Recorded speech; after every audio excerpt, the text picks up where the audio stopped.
हजारों लड़कियों की तरह जिनकी शादी होती है और पहली रात वे कमरे में घूंघट ओढ़े अपने पति का इंतज़ार कर रही होती हैं, मैं भी अमन का इंतज़ार कर रही थी। एक अजीब सी बेचैनी थी क्योंकि ये रिश्ता मेरे माँ बाप की पसंद से हुआ था और मैं अमन को पहले से नहीं जानती थी।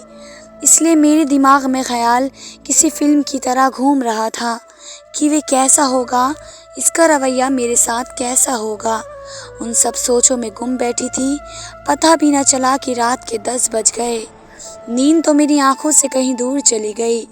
मैं कभी दरवाजे की तरफ देखती तो कभी अपने हाथ में बंधी घड़ी से वक्त को देखती। क्या मेरी तरह सब लड़कियों के पति पहली रात ऐसा करते हैं? गर्मियों के दिन थे, मुझे कमरे में घुटन हो रही थी। दिल कर रहा था कि बाहर जाकर सहन में बैठ जाऊं। अचानक मुझे मेरे साथ वाले कमरे से कुछ अजीब सी आवाज़ें आने लगी। वे आवाज़ अमन की लग रही थी क्योंकि जिस वक्त वे हमारे घर आए मुझे देखने तो मैं अपने कमरे में थी, लेकिन सबकी आवाज़ मुझे सुनाई दे रही थी। मैं बाहर बैठकर जाने ही वाली थी कि अचानक लाइट चली गई। रात का 1 बज रहा था और अचानक दरवाज़ा खुला। अंधेरे में वे चेहरा तो ठीक से नज़र नहीं आ रहा था। मैंने घबराते हुए पूछा, इतनी देर आप बाहर कहाँ थे? मैं कब से आपका इंतज़ार कर रही हूँ। पहली रात अपनी दुल्हन के साथ भला ऐसा कौन कर सकता है? मैं कब से आपका इंतज़ार कर रही थी। अमन कहने लगा, मैं अपनी माँ के कमरे में था और मैं माँ की टांगें दबा रहा था और मैं शादी से पहले भी हर रात माँ की टांगें दबाता हूँ। पहली रात तो मैंने इस बात को नज़रअंदाज कर दिया कि वह अमन की माँ है और अमन का फ़र्ज़ बनता है अपनी माँ का ख्याल रखना।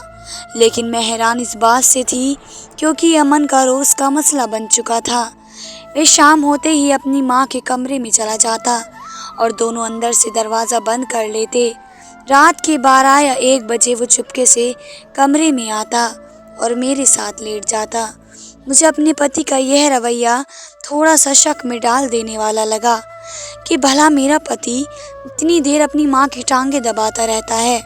एक दिन मैंने दिल में पक्का इरादा कर लिया कि मैं ये राज जान कर रहूँगी कि सास और वह कमरे में क्या करते हैं।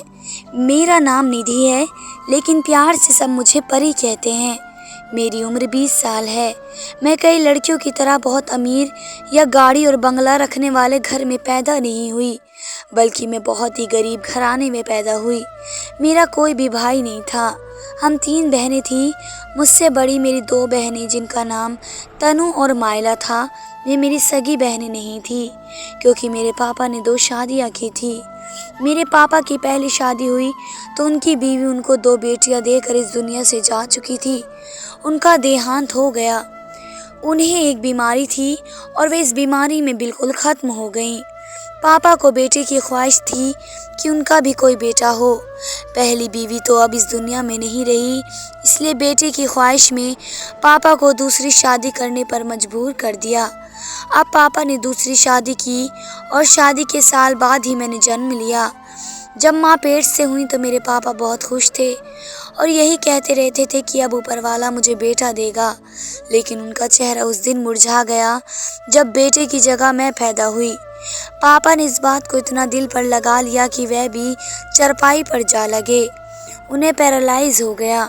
हम इतने अमीर ना थे कि कोई ना कमाता और घर बैठे ही हमको सब मिलता रहता। ना ही आज की दुनिया में कोई इतना अच्छा इंसान है जो दूसरों की मदद करे। मेरी दोनों सौतेली बहनों की शादी इस वक्त हो गई थी जब पापा बिल्कुल ठीक थे और वे अपने घर बार वाली थी। वे दोनों साल में कभी एक बार हमारे घर का चक्कर लगा लेती, वरना कभी नहीं आती। मैं भी उस वक्त बहुत छोटी उम्र की थी। माँ बहुत परेशान थी क्योंकि हमें 2 वक्त की रोटी भी बड़ी मुश्किल से नसीब होती। माँ हर वक्त यही सोचती और यही कहती कि काश मेरा कोई बेटा होता तो आज घर का बोझ उठाता। हमारे घर में फाकों की नौबत आ गई। मजबूरन मेरी माँ हमारा पेट पालती। मुझे 10वीं के बाद पढ़ने का बहुत शौक़ था, लेकिन मैंने भी स्कूल छोड़ दिया क्योंकि इसके आगे पढ़ना हमारे बस की बात नहीं थी। इतने पैसे नहीं थे कि किताबें ख़रीदी जा सकें। माँ काम पर चली जाती और मैं सारा दिन घर पर काम काज करती और कभी कभी तो माँ मुझे अपने साथ काम पर ले जाती। मैंने अपना बचपन ऐसे ही गुजारा। मैं एक बहुत ही प्यारी नर्म नाजुक लड़की थी, दूधिया रंग, एक निहायत अच्छी सूरत रखने वाली। जब कभी मैं अपनी माँ के साथ कहीं बाहर बाजार की तरफ जाती तो लोग अक्सर मुझे देखकर मेरी माँ को यही कहते कि ये तो आप लोगों की बच्ची लगती ही नहीं है, ये तो चीनी लड़कियों की तरह लगती है, क्योंकि मेरी आंखें और नैन नक्श चीनी लड़कियों की तरह थी। क्या ही वह दिन थे जब मेरी उम्र 16 साल थी। मैं भी और पढ़ना चाहती थी, लेकिन जब घर की तरफ देखती तो मुझे अपनी माँ की तरफ देखकर दुख होता कि वे कैसे हमारा पेट पाल रही हैं, किस तरह वे इतनी मुश्किल से पापा की दवाइयों का खर्चा उठाती हैं। तो मैं कभी कभी रोती और ऊपर वाले से हमें कैसी ज़िंदगी दी है, मेरी माँ का क्या नसीब लिखा है, ऊपर वालों को ज़रा तरस नहीं आया। मेरी माँ के मुकद्दर को लिखते वक्त मैं तो कभी कभी ये भी सोचती कि काश ऊपर वाला मुझे लड़का बना कर भेज देता, मैं अपने माँ बाप का इस बुढ़ापे में कुछ सहारा बन जाती। लेकिन खैर, सोचने को तो कुछ भी सोचा जा सकता है, लेकिन होता वही है जो ऊपर वाले के हाथ में हो। मैं अपनी माँ की ज़िंदगी बता रही थी कि मेरी माँ ने किस तरह मुश्किलात में मुझे पाला और पापा का ख्याल रखा, लेकिन सच है कि उनकी ज़िंदगी मुझसे बहुत अच्छी थी। जो ज़िंदगी मैं अब गुजार रही थी, कोई उसका अंदाज़ा भी नहीं लगा सकता। अगर आप मेरी ज़िंदगी के बारे में जानेंगे तो आप यही कहेंगे कि क्या ऊपर वाला किसी को ऐसा नसीब भी लिख सकता है। मेरी जैसी ज़िंदगी तो ऊपर वाला किसी दुश्मन को भी ना दे। मैं अपनी दास्तान कहाँ से शुरू करूँ, अल्फाज ही नहीं हैं। मेरे पास ही उन दिनों की बात है जब मैं 20 साल की थी, तो मेरे लिए बहुत ज़्यादा रिश्ते आने शुरू हो गए। लेकिन माँ अभी शादी नहीं करना चाहती थी, क्योंकि हमारे पास ना तो इतने पैसे थे कि माँ मुझे दहेज दे पाती और ना शादी पर होने वाले खर्च उठा पाती। जो रिश्ता मेरे लिए आता माँ मना कर देती।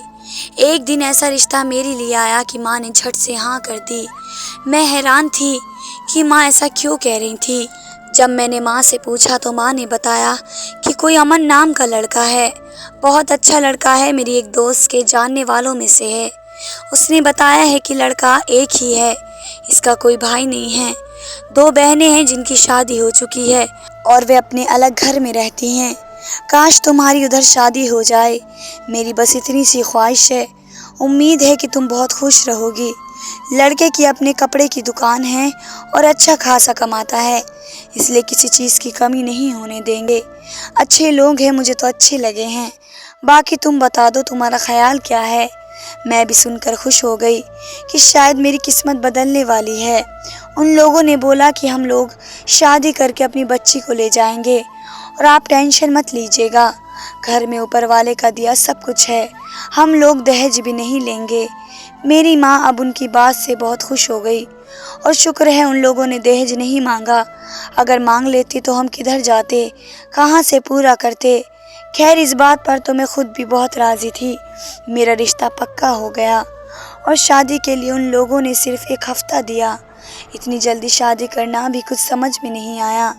जैसे तैसे करके शादी हो गई और मैं उनके घर आ गई। घर खूबसूरत था, 3 मंजिल घर बना हुआ था। मैं देखकर एक लम्हे में हैरत में आ गई। जब अपने कमरे में आई तो वह बहुत ही अच्छा खासा सजाया हुआ था। मुझे एक पल के लिए अपनी किस्मत पर यकीन नहीं आ रहा था कि मेरी किस्मत भी इस तरह अच्छी हो सकती है।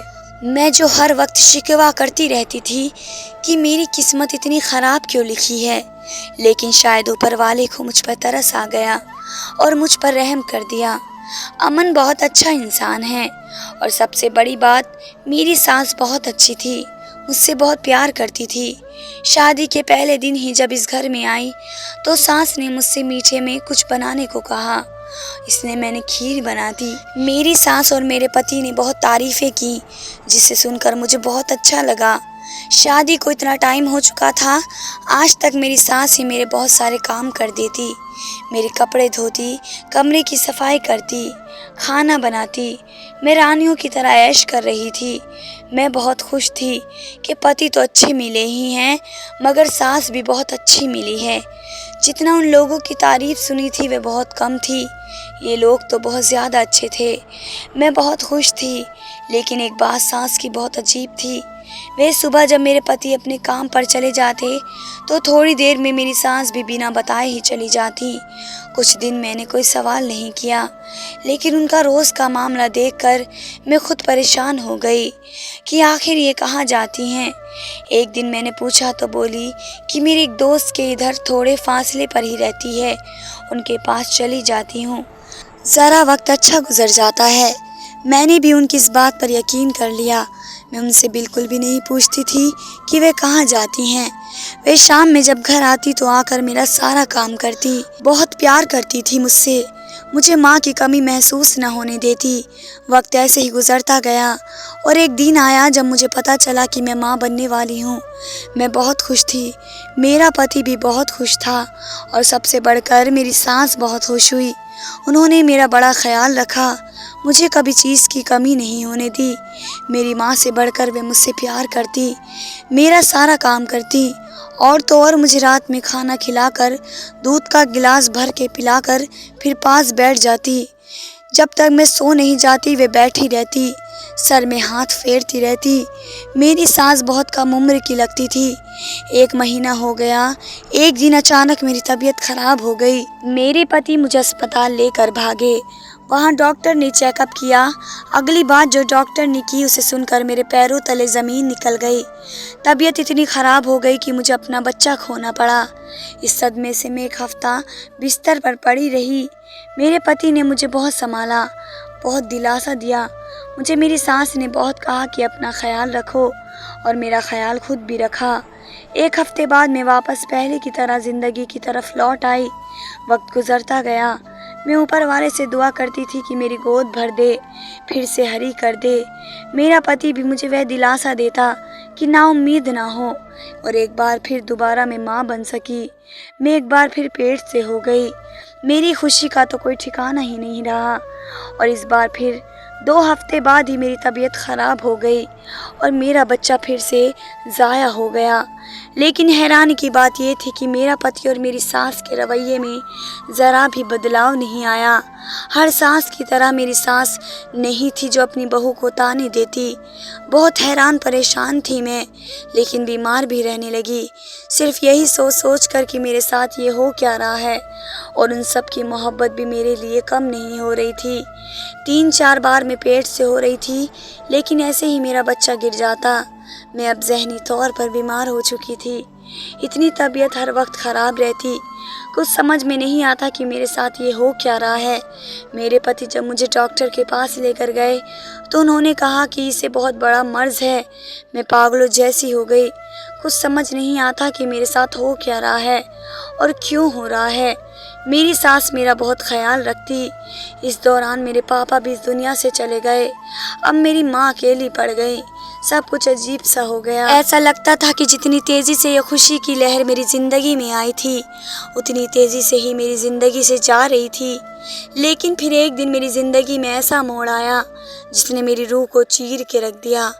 मेरी आँखों से सब पट्टियाँ उतार दी। जैसे मैंने अपने पति को अपनी सास से बातें करते सुना। मेरी आंखें और कान उनकी बातें सुनकर देखने और सुनने के काबिल ही नहीं रही।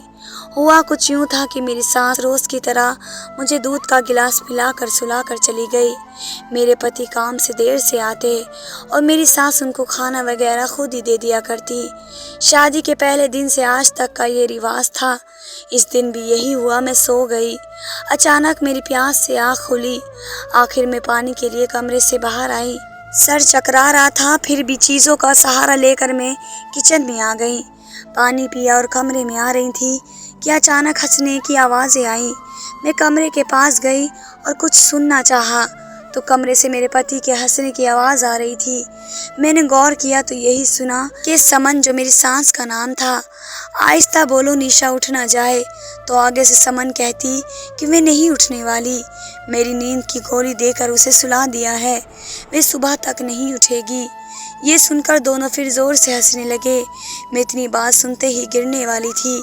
मुझे अपने कानों पर यकीन नहीं आ रहा था कि आज तक मैं नींद की गोलियां खाती आ रही हूँ अभी मुझे सुबह से पहले होश नहीं आता।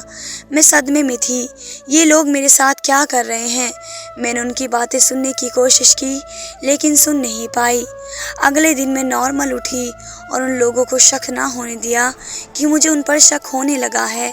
दिन ऐसे ही गुजर गए। रात आ गई। मेरी सास दवाई लेकर मेरे कमरे में आई। मैंने उनका ध्यान बंटते हुए गोली छिपा दी और उनको महसूस कराया कि मैं दवाई खा गई हूँ। थोड़ी देर में मेरी सास उठकर अपने कमरे में चली गई। जैसे ही मेरे पति आए, वे सीधा उनके कमरे में चले गए। थोड़ी देर बाद से उन लोगों के हंसने की आवाज़ आने लगी। मैं आहिस्ता से उठी और उनके कमरे के बाहर कान लगाकर उनकी बातें सुनने लगी। आज जो मैंने सुना, काश मैं कभी न सुनती। मेरे पति मेरे सास यानी समन से ये बातें कर रहे थे कि समन, मुझे लगता है ये औरत भी बच्चा पैदा कर नहीं सकेगी। क्या फ़ायदा हुआ मुझे दूसरी शादी करवाने का? तुमसे औलाद नहीं हो सकती थी, इसलिए इससे शादी की, लेकिन ये भी अब कभी माँ नहीं बन सकती। अब मैं क्या करूँ? मुझे बच्चा चाहिए और हर हाल में चाहिए। समन बोली, हाँ, मैं अपने पति की एक और इससे भी बड़ी प्यारी लड़की से शादी कराऊंगी। देखना, वे आपको बच्चा दे देगी। अमन बोले, इसका क्या करें? समन बोली, वे ऐसे ही मर जाएगी। तो इस बात पर दोनों हंस पड़े। ये सब सुनने के बाद मेरे तो पाँव के नीचे से ज़मीन ही निकल गई। मैंने तो कभी ऐसा सोच भी नहीं सकती थी कि जिस औरत को मैं अपनी माँ का दर्जा दे रही थी, वे तो मेरे पति की पहली बीवी है। ये सब मेरे साथ क्या हो रहा था? कुछ पता नहीं चल रहा था। मैं जल्दी से अपने कमरे में भाग गई और कमरे की कुंडी लगाकर रोने लगी। मेरे साथ ऐसा क्यों हुआ है? मैंने ऐसा क्या किया था जो इसकी मुझे सज़ा मिली? खुद पर अब मुझे गुस्सा आ रहा था। मैं अपनी मौत को बहुत करीब से देख रही थी। दिल में ख्याल आया कि सुबह अमन के काम पर जाने के बाद समन से एक बार पूछूंगी तो सही कि उन लोगों ने मेरे साथ ऐसा क्यों किया। एक बार उनसे जवाब ज़रूर पूछूंगी। रोते रोते कब आँख लग गई पता ही नहीं चला। सुबह जब मेरी आँख खुली तो अमन काम पर जा चुके थे। मैं उठी और सीधा समन के कमरे में चली गई। समन मेरी तरफ देखकर हैरान रह गई। मैं सीधे इसके करीब जाकर उसका हाथ पकड़कर बैठ गई। समन, तुमने मेरे साथ ऐसा क्यों किया? इतना बड़ा धोखा तुम कैसे कर सकती हो मेरे साथ? मेरे सवाल पर समन को चौंका देने वाला झटका लगा। इस वक्त समन अपनी असली हालत में आ गई और बोली, तुम्हारी अब हमें ज़रूरत नहीं है। मैं बच्चा पैदा नहीं कर सकती, इसलिए मैंने और अमन ने मिलकर ये सब किया। लेकिन मैं ये भी नहीं चाहती थी कि अमन के कभी भी औलाद हो, इसलिए मैं तुम्हारे बच्चे भी मारती रही और तुम्हें ऐसी दवाइयाँ देती रही जिससे अब तुम अंदर से बिल्कुल खाली हो गई हो। बहुत जल्द अब तुम ऊपर पहुँचने वाली हो। दूध में तुमको दवाई मिला कर देती थी। देखो कैसा हाल कर दिया है मैंने तुम्हारा। ये सब बात मुझे तीर की तरह लग रही थी। मैंने सुमन को उसके कंधे से पकड़कर बुलाया और सिर्फ यही बोला कि ऊपर वाला इंसाफ करने वाला है। तुमने जो किया है ऊपर वाला उसकी सज़ा तुम्हें ज़रूर देगा। मैं तुम्हें अब कुछ भी नहीं कहूँगी। ऊपर वाला मुझे इंसाफ देगा और तुम्हें इसकी सज़ा ज़रूर देगा। मैं वे घर छोड़ कर आ गई अपनी माँ के पास। थोड़े दिनों के बाद खबर आई कि दोनों की कार ट्रक में लग गई और दोनों ही मर गए। ऊपर वाले की लाठी बेजुबान है। मैं भी अब अपनी ज़िंदगी के आखिरी दिन गिन रही हूँ। मैंने ऊपर वाले के ऊपर फैसला छोड़कर सही किया। कुछ दिनों बाद मेरी माँ भी मुझे छोड़कर दुनिया से चली गई। मैं एक अस्पताल में सफाई का काम करने लगी, जहाँ से मुझे कुछ पैसे मिलते और मैं अपना पेट पाल रही थी। इसी अस्पताल में एक लड़का जो माली का काम करता था, इसका भी दुनिया में कोई नहीं था। इसकी पहली बीवी मर चुकी थी और इसमें इसकी कोई औलाद नहीं थी। वे मुझे हर वक्त खुश रखने की कोशिश करता।